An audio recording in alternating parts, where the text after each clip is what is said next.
Hi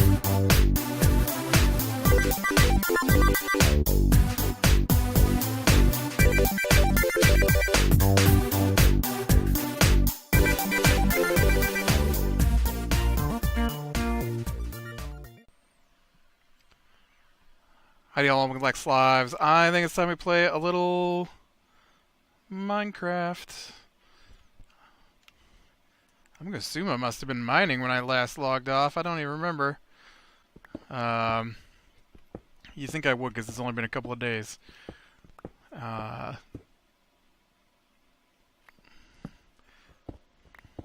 am looking for diamonds, I'm sure. So out of gear thanks to my explosions. 21. Not quite there. So yeah, so hopefully I can get down here and find me some caves. Oh, you know what? That's always good to pick up some lapis. I'll definitely take some gold as well. That's not gold. There we go. So we got our game of D&D in today. It did not go the way I thought it was going to. That is for sure. So I like to keep us pretty much on the edge of death during fights. Not like anybody's dead or anybody's close to being dead, but maybe someone's unconscious and we gotta, dump a heal potion or cast a heal spell to bring him back up, that kind of thing. And 2 weeks ago when we played, I guess let's so like I said, it's been a couple weeks since we played. What went down was they got tricked. They're gonna run into him again. They don't know it yet, but they got tricked, and so they almost started a war with the orcs. I was mildly surprised it didn't happen, because they tend to fight first, ask questions later, and so I thought they were going to be fight first. But instead, they asked questions, and so they wound up being told to go and take out this goblin fortress that's attacking both the orcs and the nearby monastery. And so they wanted to go to the monastery today, and so I knew there was going to be a crossroads coming up, and it was heavily defended by goblins, and so they've got these goblins that are stealthy and they teleport and stuff, and so I had a few of them in there along the road, and they only detected 2 of the 3, and so I asked them what they were going to do, and then they were hemming and hawing and couldn't make up their mind, and so I had the goblins start running back to get reinforcements, and so once they started running, I was like, all right, well, my guy's going to go ahead and shoot at one of them here, and so the guy goes, yeah, I'll do that too. Well, I'll shoot at him, and so they took a couple of shots, but missed, and so the goblins got away. I think they killed one. Yeah, they killed one, but there were 3 of them. So the other one got away. The third one remained hidden, and so they didn't search or anything. And so then they're trying to decide what they want to do. And so I'm kind of running in my head how long this is taking, and the fact that this guy went back to get reinforcements, and so they need to be making up their minds what they're doing. They didn't set any kind of defenses or anything up, and so then I brought the heavily defended, well, I guess it's not heavily defended, but the group from the crossroads, because they took down like an ogre and some hobgoblin chiefs and boss goblins and stuff like that pretty easily 2 weeks ago. And I don't know what happened this week. They fell apart. It was bad. And so my warlock rolled really high, and so she got to throw off her spell pretty quickly into the fight. And so she's got this spell that I like when we're outside called Hunger of Hadar, and so it opens up a portal that creates blackness, so they can't see through it, and it's full of cold and acid tentacles and stuff like that. And it's huge. Like we're playing on a battle mat, and so the battle mat's maybe like 20, 28, 30 squares across, and this thing is 40 squares across. No, I guess it had to be more than that. No, it's 40 feet across, which is 8 squares across. So the battle mat's like 28 squares across, and so it's it slows down groups of bad guys to a crawl, and so she dropped that in there really quick. And so they couldn't go through it because they can't see through it, and they opted, of course, not to go into blackness they can't see through. But then the guys who were in there started taking damage, and I figure that if you're moving forward and suddenly everything goes black, you're going to continue moving forward. The problem is that the terrain is now hazardous terrain, which means it takes twice the movement speed that it normally would, and so they were trapped in there for two rounds, and that's a lot of damage coming off of that spell. It's a pretty awesome spell, and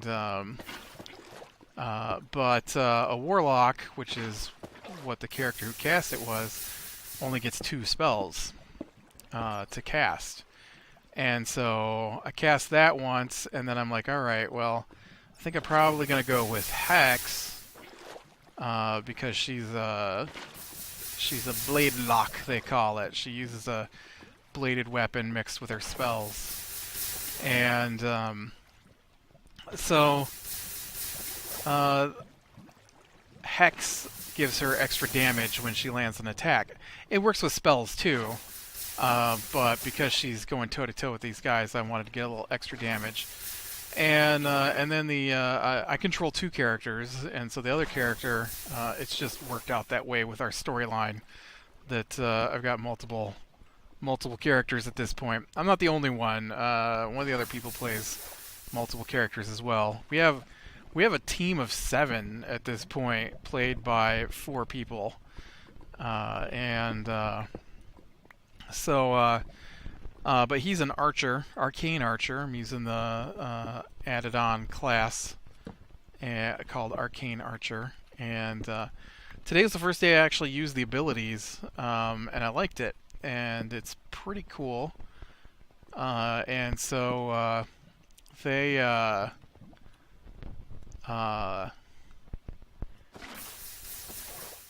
he did some pretty good damage. He only gets 2 special arrows per rest, and so his first arrow I used was a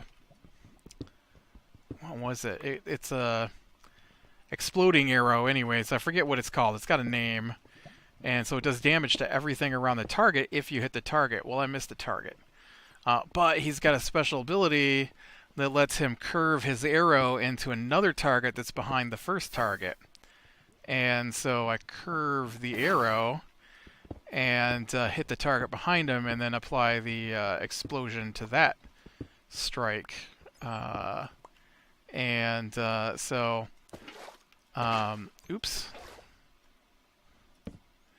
And so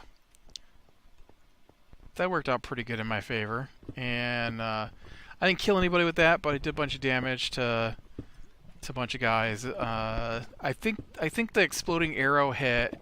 The exploding arrow hit before the Hunger of Hadar actually got cast, and so he cast that, and then the Warlock went high enough. We play with a special homemade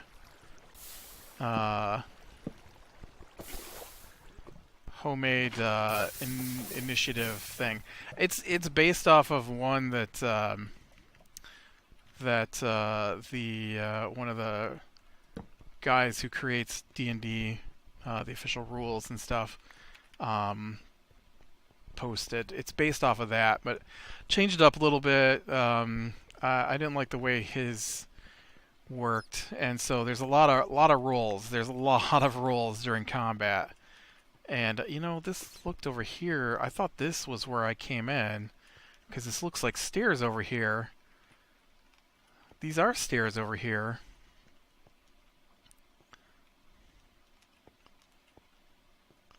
Huh.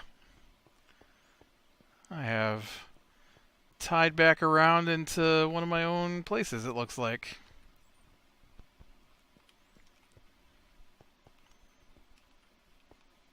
This is not the way out, though. Where is the way out? Oh, down here? I feel like going down should not be my way out. Torches on the right are the way out. So, as long as I put the torches on the right, it should lead me back to the surface.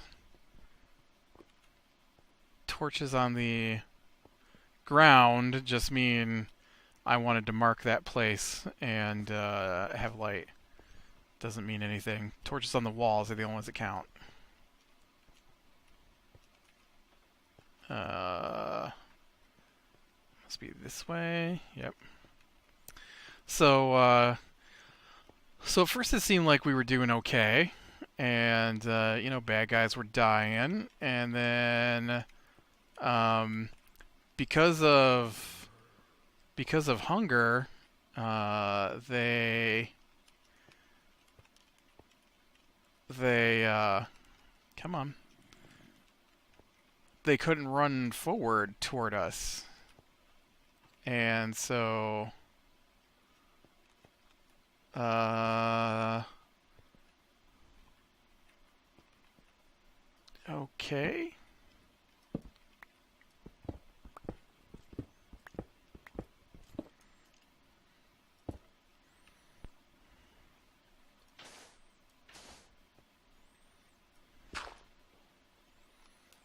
Is this like in my town? Like, is this a place that I covered over?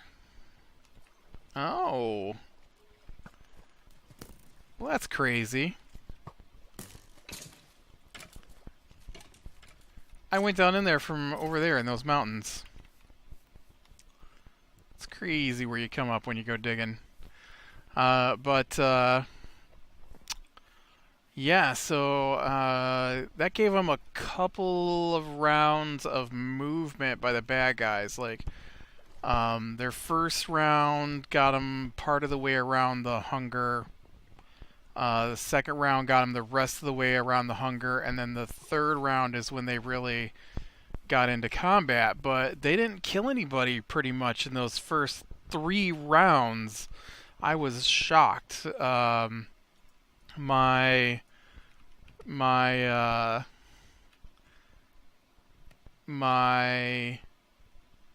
warlock, and my archer pulled down like 8 guys, and the other fighter, the dual wield fighter, he knocked out 2 guys, and that was it. And there was a bunch more guys because, you know, I felt it was a heavily fortified position, would have a lot of guys there, and so I was expecting a bit more of a fight than the last time when they just hit a scouting party, and then it turned out that the fight was too much. And so first the monk goes down, although the monk was not using his special abilities, which didn't help. And then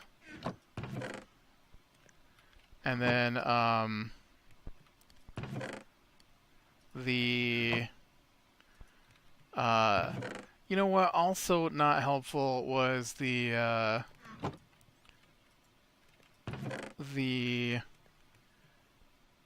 druid who cast a spell and then was just using her action to move it, and then that was her whole turn.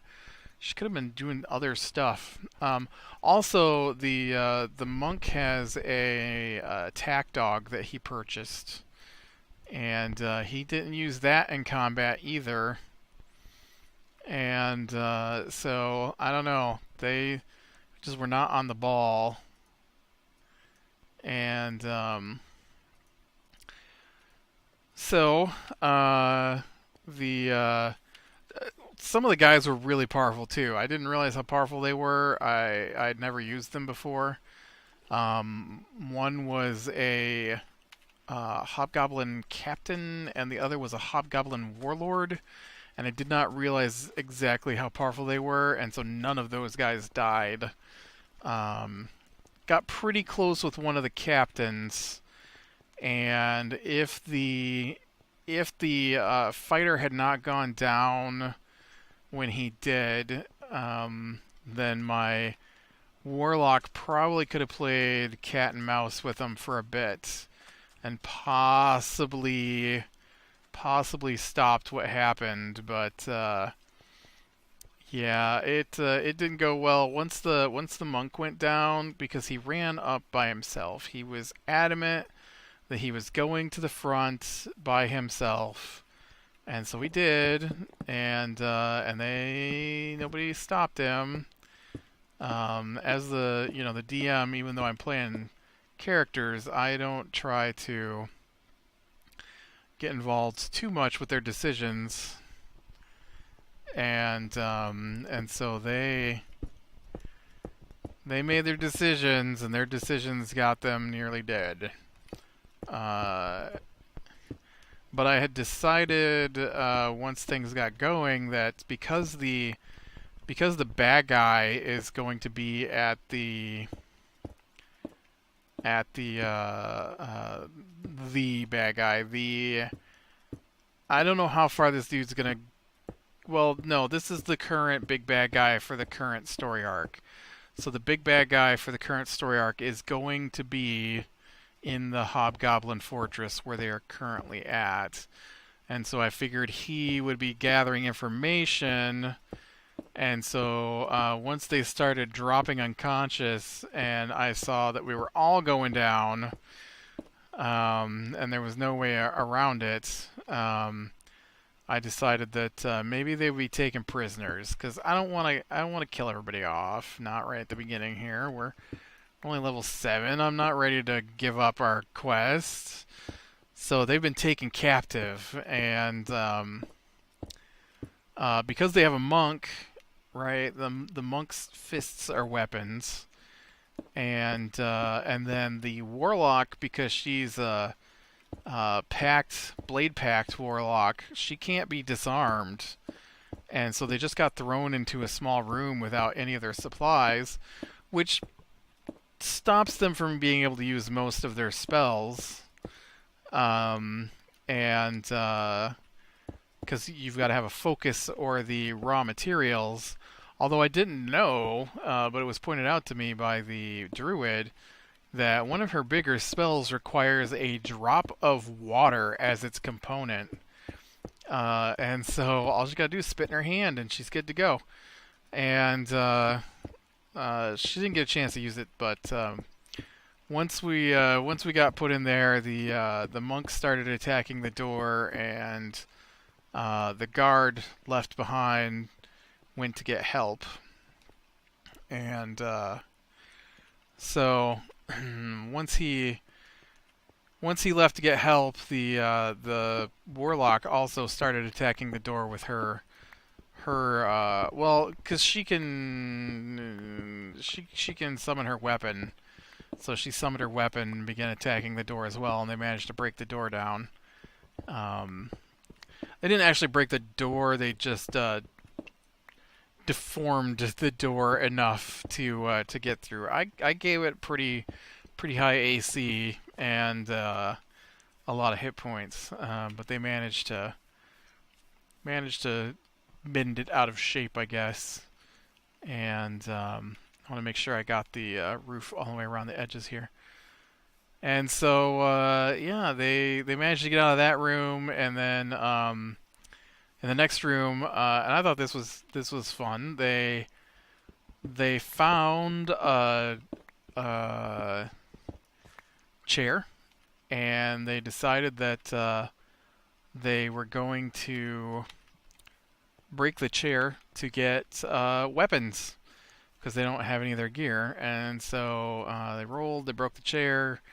That gave the two fighters in the group clubs. Well, not clubs, but makeshift clubs, and which is better than their bare fist. The monk, of course, is rolling with his normal full damage because his fists are his weapons. Although we also have a Tabaxi on our team, and so she was rocking pretty good too. So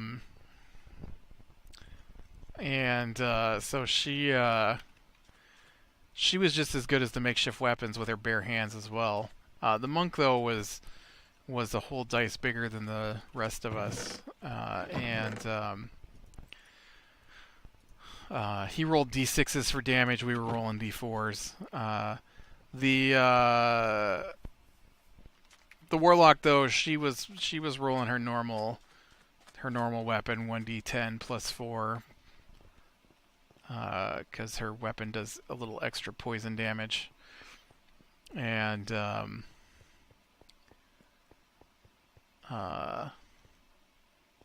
or no, necrotic damage. It does necrotic and radiant, depending on.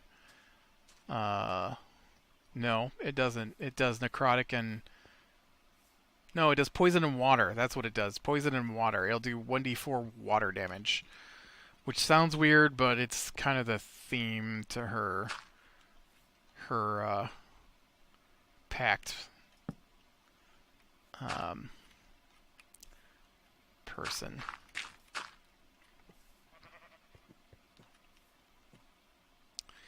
I don't know what I'm going to do for this part here.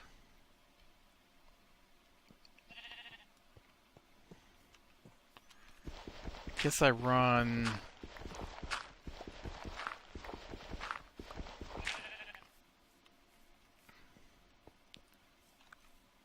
the blue under there, maybe? I don't have any of that on me. Why did I even look at my inventory? I didn't carry that stuff. This should be white down here, too. I need to go get some other blocks here, it looks like. So they made it out of there, and then they're pretty close to where their stuff is at, but they went the wrong direction. They got their stuff back, but not their armor and weapons. They needed to go over one more room to get to their armor and weapons, but they didn't want to. So they went the opposite way, and now they're heading... I don't know where they're going at this point. They found the entrance to the castle, because they weren't too far from the entrance of the castle.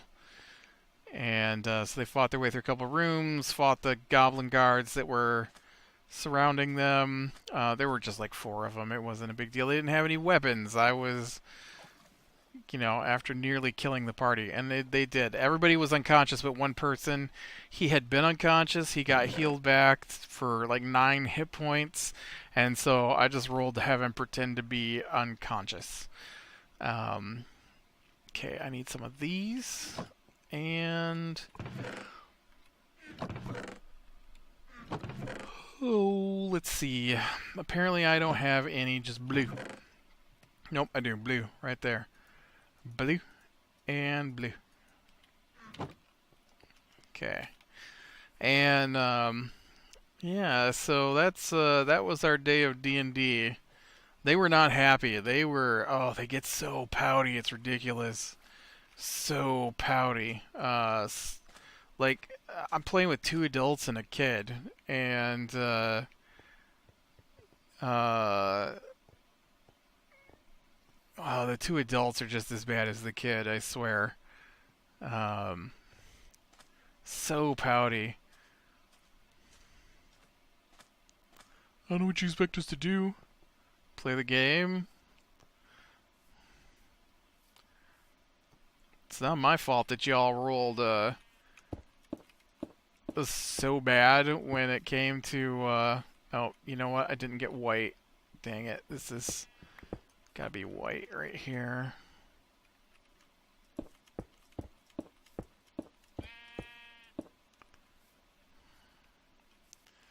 I don't know if this row should be... I guess this row here should be that other stuff, right? Oop, not that part. Not white wool.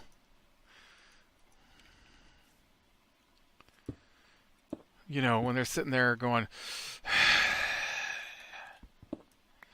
is it my turn yet? Am I dead?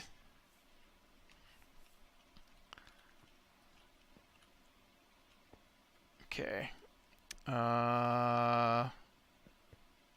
The outside is pointing down.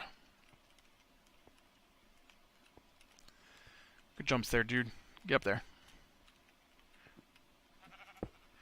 I can understand being frustrated for your player, but to stop even paying attention to the rolls going on because you're pouty, it's a bit much. This should probably also be white here, right? Technically...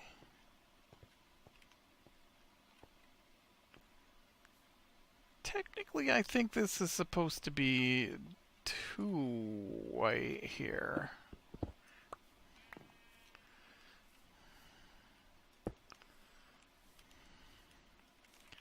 Pretty sure that's how it goes. Yep, and then 2 there.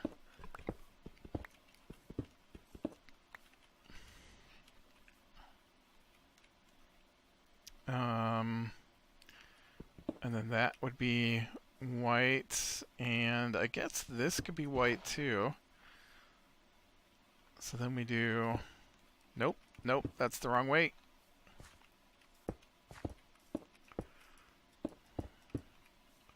Do those. There we go. Alright, and then we'll get you out of there, and you out of there. That one's fine, that one's fine. That one's gotta go. Gotta go.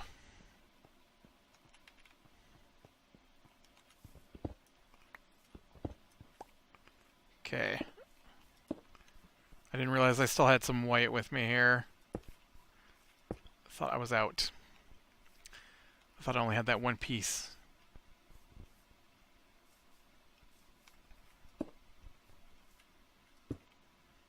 I guess I just knocked a whole bunch out, didn't I?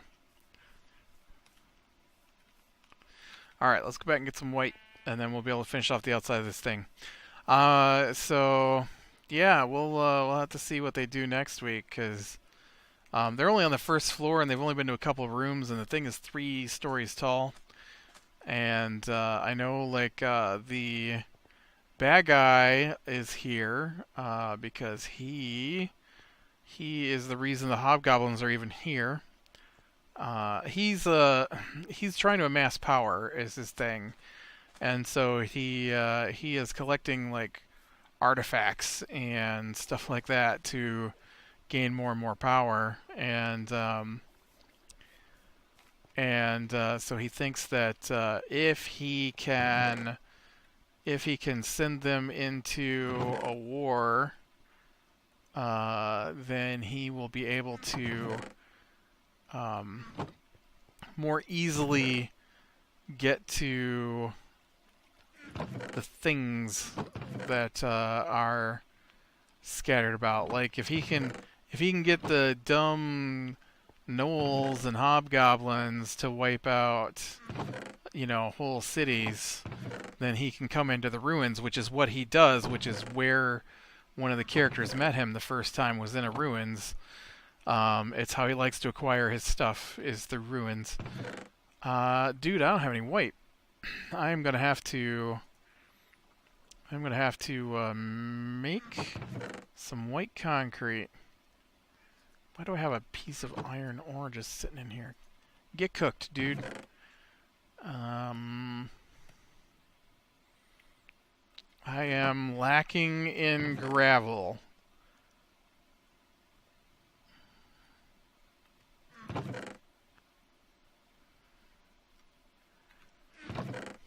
Yep. I am completely, totally, don't know why I looked at that. Lacking, oh, I got 3. I got 3 gravel. I got 3 gravel. That's gonna do it, man. That is gonna make everything better. 3 whole gravel. I really don't have any sand either. I guess looking at it that way. Alright, well, looks like I need a supply run, but I think I'm going to go ahead and call it here today. So, click like, subscribe to sure and catch the next one. I will talk to you later.